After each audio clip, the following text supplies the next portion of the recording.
Turn on the power of the clean box. Wear a rubber finger cuff. Clean the external dust of QBH using IPA and a cotton swab. Open the protective cap and remove the window mirror protective paper. Check the window mirror. Install the protective cap. Prepare the IPA and cotton swabs again and clean the QBH section.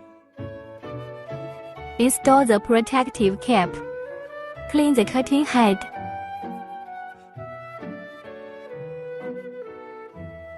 Unscrew the nozzle. Turn on the light source. Open the protective cap and observe that the lens inside the cutting head is free of dust. Open the protective cap of the optical fiber and cutting head. Docking is carried out after aiming.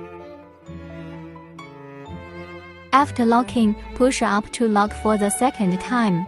Wrap the interface with paper tape to prevent dust from entering. Install the nozzle. The cutting head and the optical fiber are docked.